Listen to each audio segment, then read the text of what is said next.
Salut et bienvenue sur le podcast Paysapreneur. Ce podcast est dédié à tous les jardiniers paysagistes passionnés qui souhaitent développer leurs entreprises et vivre pleinement de leur métier.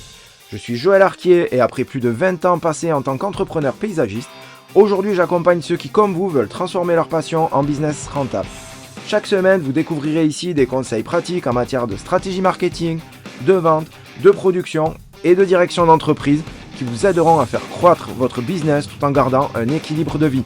Alors, prêt à passer au niveau supérieur ?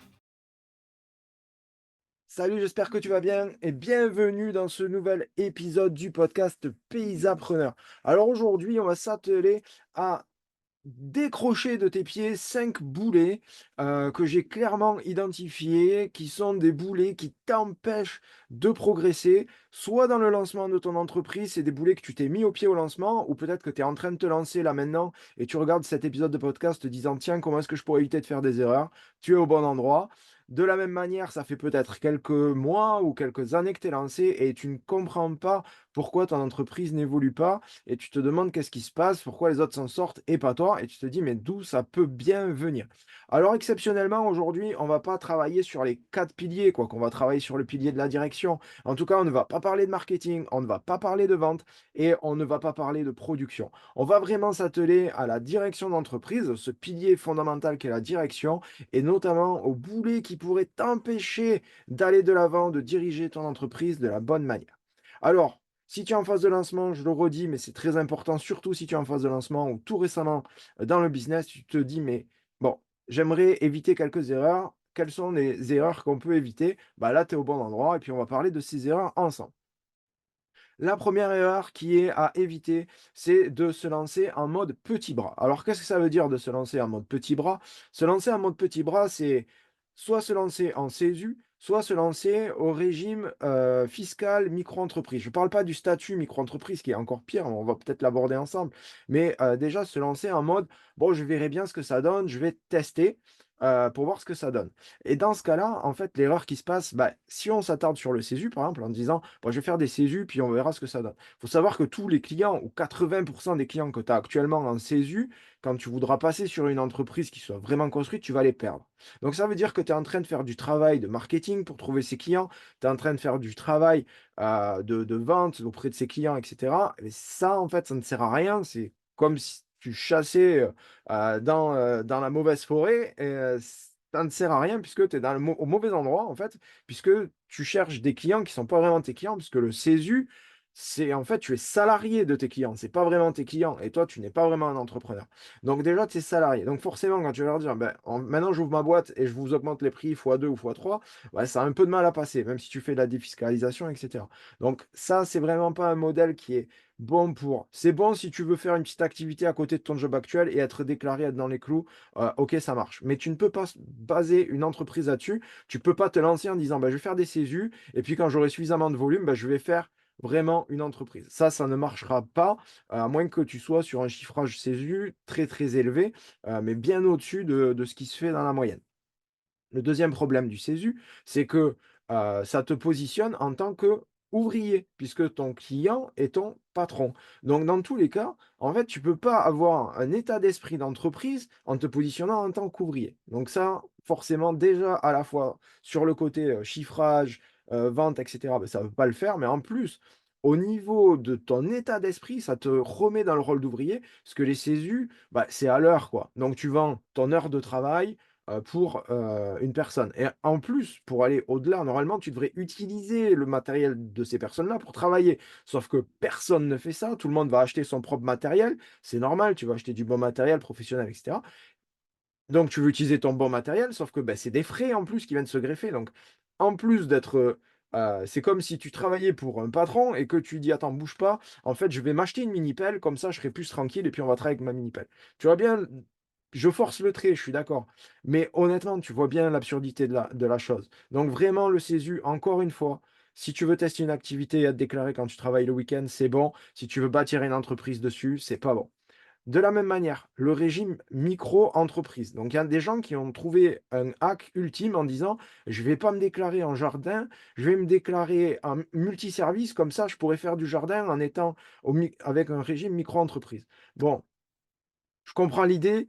Si tu as été mal conseillé, c'est vraiment triste pour toi. Si tu l'as fait volontairement, je vais t'expliquer pourquoi ce mode de fonctionnement n'a pas de sens. Tout simplement parce que bien que, à la MSA, donc au régime agricole dont dépendent les jardiniers, effectivement, il ne soit pas possible d'ouvrir une micro-entreprise, autant il est possible d'ouvrir une entreprise individuelle, autant il est possible d'ouvrir une entreprise, à responsabilité limitée, une URL.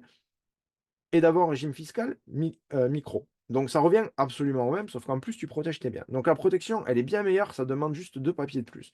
Donc déjà, là, tu pars, si tu veux, sur un mauvais modèle. Tu peux pas asseoir une entreprise sur un modèle qui est pas bon, tu peux pas asseoir une entreprise sur des fondamentaux qui sont friables ou qui sont à la limite de la légalité. Donc ça déjà, c'est pas bon. La deuxième chose, c'est ce régime micro. Ce régime micro d'imposition, il est très, très bizarre. Pourquoi? Parce qu'il te fait croire que tu vas payer moins d'impôts. Parce qu'on te dit: «Oui, mais vous êtes que à 24 et cetera». Bon, ça va augmenter dans les prochaines années, ça va finir à 26. Bon, on va dire, voilà, en fait, vous payez que 26 d'impôts et de charges sur votre chiffre d'affaires. Et on te fait croire que c'est pas beaucoup, parce que si tu le compares, on te dit: ben si tu payes des charges normales, c'est grosso modo une cinquantaine de pourcents de ton du montant, de ton revenu. Donc tu te dis: bah, 50 ou 25, je préfère payer 25. Sauf que ce qui se passe, c'est que ces 25 là, elles sont sur ton chiffre d'affaires. Donc dès que tu vas acheter du produit, tu vas être taxé. Dès que tu vas acheter du matériel, tu vas être taxé. Dès que tu vas acheter de l'essence, tu vas être taxé. En fait, tu es taxé partout, mais tu t'en rends pas compte parce que c'est sur ton chiffre d'affaires. Donc tu penses que tu gagnes de l'argent, mais tu gagnes pas d'argent. Donc ce régime micro, en fait, bah, tu pars petit bras un peu en te disant: «Ouais, c'est avantageux et tout», mais ça ne l'est pas du tout. Et dès que tu franchis les 2 500-3 000 € de chiffre d'affaires mensuel, déjà, c'est plié. Tu ferais mieux d'être au régime normal, de manière à payer tes charges sur ton salaire si tu as un salaire, parce qu'en plus, on peut avoir des aides France Travail, anciennement Pôle emploi, qui t'aident justement à te fixer un revenu qui vient, abonder sur ton revenu de manière à ce que tu puisses tester ton activité sans prendre trop de risques. Et donc ce serait dommage d'essayer de lancer une entreprise petit bras, en mode micro, alors que tu peux lancer une entreprise directement et être soutenu pour ça. Et donc déjà fiscalement, si tu veux, et au niveau des charges, ça n'a pas trop de sens. Mais en plus de ça, quand tu ouvres une micro, on te dit, ou je dis une micro, pour simplifier, mais quand tu ouvres une entreprise au régime fiscal micro, mais quand tu ouvres ce système-là, en fait, qu'est-ce qui se passe?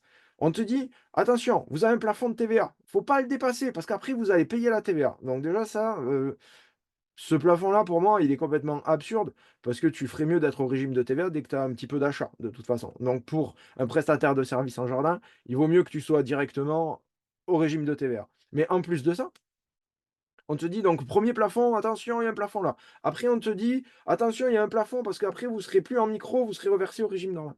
Donc en fait, tu commences une entreprise avec des limites. On te dit: «Ne franchis pas telle limite, ne franchis pas telle limite, ne franchis pas telle limite». Comment est-ce que tu veux avoir dans ta tête une entreprise qui se développe, donner tout ce que tu as pour ton entreprise en commençant en étant freiné? C'est vraiment ce que j'appelle des boulets, parce que tu commences en étant freiné. Tu te dis: «Mais» en fait, on te dit: «Non, surtout ne vends pas trop, surtout ne travaille pas trop». C'est quoi cette idée? Tu ouvres une entreprise, tu travailles pas trop, c'est quoi cette idée? Donc ça marche pas. C'est vraiment pas, un régime ou, ouais, un régime, fiscal qui te met dans un bon état d'esprit, dans un état d'esprit d'entreprise où quand tu entreprends, c'est pourquoi? Nos limites et je suis libre. Bah, là, on te dit: «Bon, tu es pas tout à fait libre et puis tu es surtout pas à nos limites, quoi». Donc tu es bloqué, tu es bridé. Donc c'est vraiment, encore une fois, c'est comme le CESU. Tu veux être déclaré le week-end? Parfait, ouvre une EI, mets-toi au régime micro, préviens ton employeur que tu l'as fait pour être dans les règles et basta, c'est OK. Mais si tu veux faire une vraie entreprise, si tu veux travailler à plein temps dans ton entreprise, je dis pas avoir 10 ouvriers, même juste toi tout seul, juste en solopreneur. Arrête avec ce truc-là, passe au régime normal et fais les choses en mode: «J'ai une vraie entreprise». Donc ça, c'est vraiment un boulet, le CESU et le micro, c'est vraiment 2 boulets là qui sont là, je pourrais je les associe, je trouve que c'est les mêmes. Mais c'est 2 boulets parce que c'est dans des croyances limitantes et en plus ça te positionne pas en tant qu'un vrai chef d'entreprise.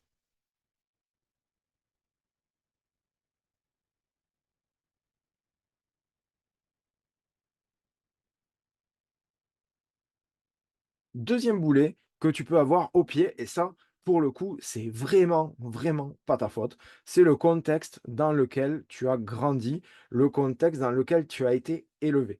Et si tu as été élevé dans une famille d'ouvriers avec vraiment, c'est vraiment pas péjoratif ce que je dis, mais on grandit dans le on se construit intellectuellement dans le milieu dans lequel on vit. Donc si tu as été dans un chez des tu as grandi avec des parents fonctionnaires, avec des parents ouvriers et que toi tu veux ouvrir ton entreprise, fais bien attention à avoir un état d'esprit bien ouvert vers l'entrepreneuriat parce que tu es entre guillemets «formaté», hein. Encore une fois, je c'est vraiment pas pour jeter la pierre ni sur tes parents, ni sur les personnes qui t'ont élevé. C'est vraiment parce que quand on se construit dans l'environnement dans lequel on est et on remarque que les entrepreneurs qui vont assez vite sont souvent des entrepreneurs qui ont grandi avec des parents qui avaient des entreprises. Donc ils étaient artisans ou ils étaient chefs d'entreprise et là, on a des personnes qui vont un peu plus vite. Maintenant, si toi, tu as grandi dans un contexte ouvrier ou dans un contexte de fonctionnaire, avec des parents fonctionnaires, eh bien, c'est beaucoup plus compliqué pour avoir une mentalité d'entreprise. Et d'ailleurs, c'est souvent des personnes qui, malgré eux, c'est vraiment pour faire bien, pour te conseiller dans le bon sens, vont te dire: «Non, n'ouvre pas ta boîte, c'est risqué, tu payes beaucoup de charges, tu payes beaucoup d'impôts», voilà. Et là, c'est tout l'inverse, en fait, de ce qu'on veut d'entrepreneuriat. Et donc, il faut vraiment faire attention à ce que ton le milieu dans lequel tu as grandi, ce contexte-là, en fait, vienne pas comme un boulet te ralentir, te ralentir. Donc fais bien attention si tu as grandi dans un milieu ouvrier ou de fonctionnaire à, te libérer de ça et à aller vraiment dans l'entrepreneuriat et te nourrir de l'entrepreneuriat. Donc si vraiment c'est le cas pour toi et que tu te dis: «Mais comment est-ce que je peux faire?» Bah, déjà tu écoutes des podcasts ou tu regardes cette vidéo, bah, c'est un podcast en vidéo, hein, clairement. Donc tu es là, c'est une bonne chose, lis des livres, forme-toi, et développe ton état d'esprit, d'entreprise et donc continue les podcasts, continue les vidéos YouTube, continue de lire et continue à cultiver cette culture de l'entrepreneuriat justement pour que, tu puisses te détacher de tout ça et puis faire tomber ce boulet. Troisième boulet qui est à peu près la même chose, c'est de savoir s'entourer. C'est Jim Rohn qui disait: «Vous êtes la moyenne des 5 personnes que vous fréquentez le plus». Ça veut dire quoi? Ça veut dire que, ben, l'environnement dans lequel tu es, dans lequel tu baignes, donc on a parlé de l'environnement enfant, mais maintenant on parle de l'environnement dans lequel tu baignes actuellement. Si autour de toi, tu as que des ouvriers ou tu as que des fonctionnaires ou tu as que des chefs d'entreprise qui sont très négatifs, qui te disent: «Ouais, mais non, on paye trop de charges, on fait trop de ci, on fait trop de ça, les ouvriers, ils sont nuls, ils font pas ce qu'on leur demande, les jeunes, ils veulent plus travailler, on paye trop de charges». Là, tu baignes dans un environnement qui est vraiment malsain, un peu moisi, quoi, tu vois? Et qui va te contaminer à la longue. De la même manière, dans ces 5 personnes, on pourrait aussi rajouter des personnes qui ne soient pas des personnes physiques. Ça veut dire que dans ces 5 personnes de ton entourage, beh, peut-être que tu regardes des vidéos sur YouTube qui sont trop négatives. Peut-être que tu regardes les réseaux sociaux qui te mettent dans un mauvais mood, qui te mettent pas bien. Peut-être que, tu baignes dans ces choses-là où tu écoutes des podcasts ou des émissions à la radio qui sont ultra négatives. Il y a plein d'émissions à la radio qui sont ultra négatives. Si tu suis l'actualité, vraiment tu es accroché à l'actualité, il y a très peu de bonnes nouvelles. Bon, mis à part là les JO où on célèbre les médaillés et tout ça, OK, pas de problème.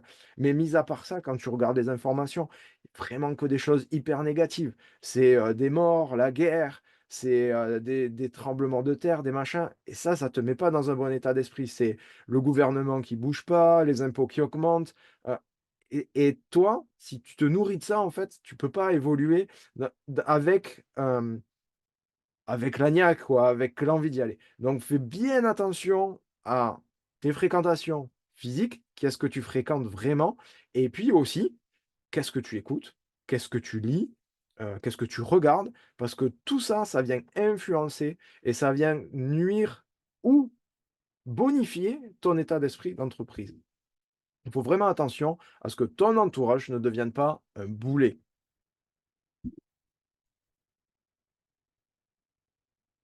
Quatrième point, c'est ce qu'on appelle le plafond de verre.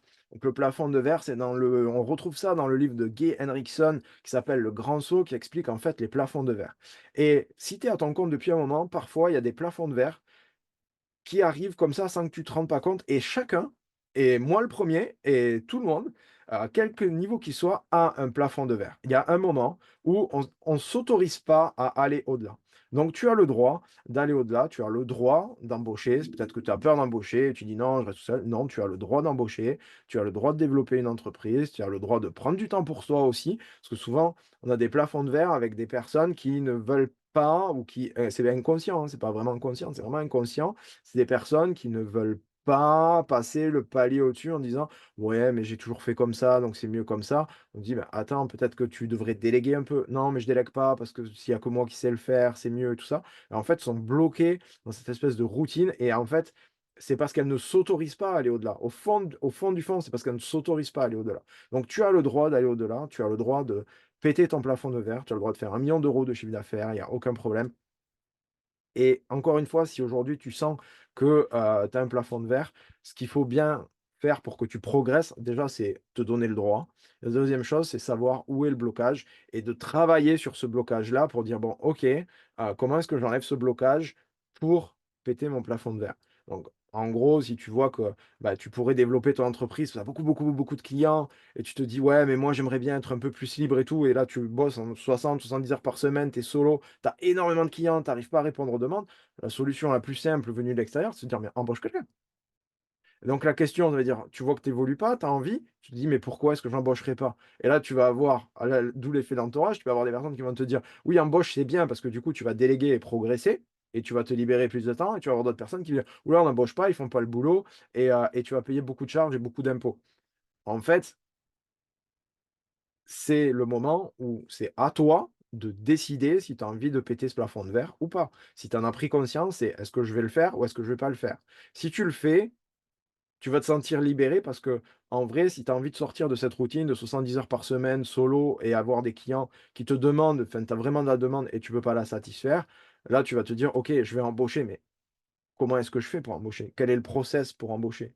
Quel est le process après pour manager?» Parce que c'est aussi un boulot pour manager.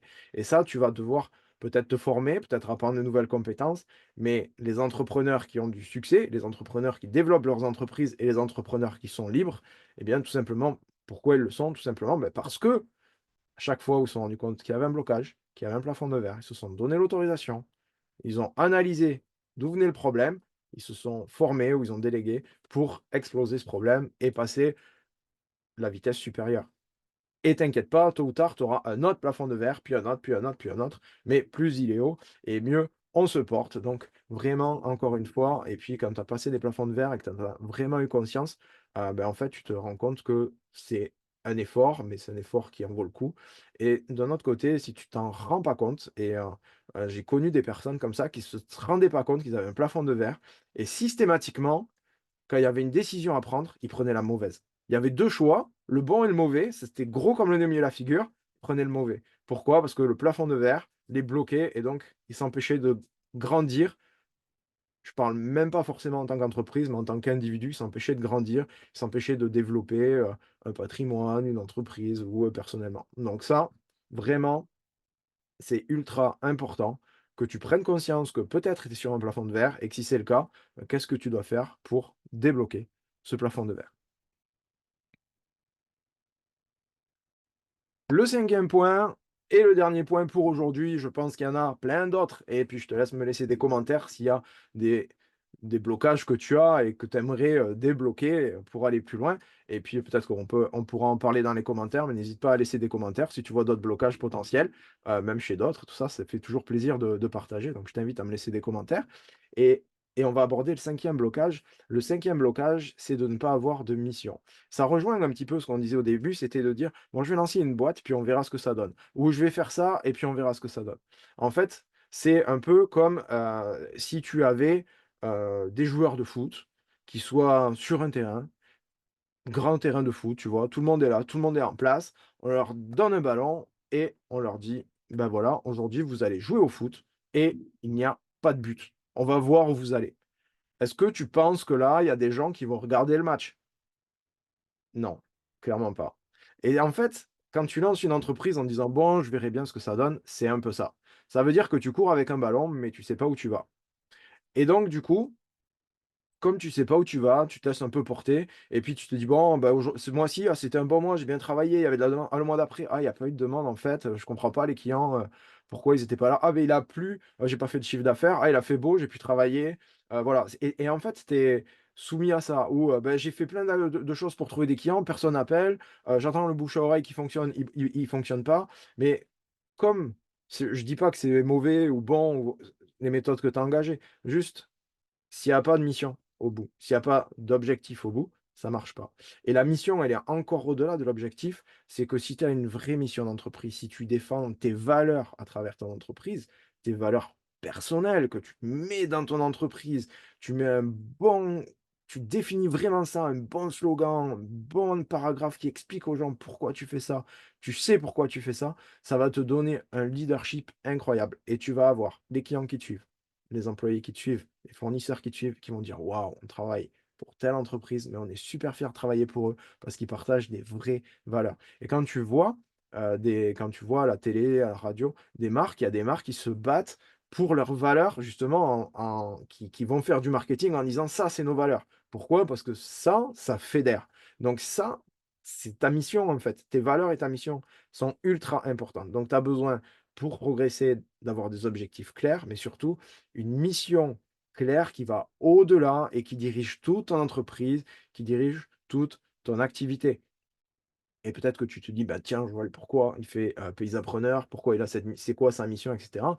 Moi, ma mission aujourd'hui, c'est d'aider les entrepreneurs paysagistes à développer leurs entreprises pour sortir de la précarité et mettre leur entreprise au service de leur vie. Aujourd'hui, c'est ça ma mission et tout ce que je fais, professionnellement, c'est pour quel but? Pour vous aider à sortir de la précarité et pour vous aider à gagner en liberté et que vous soyez de meilleures personnes avec de meilleures entreprises et que vous ayez des clients qui soient ultra contents.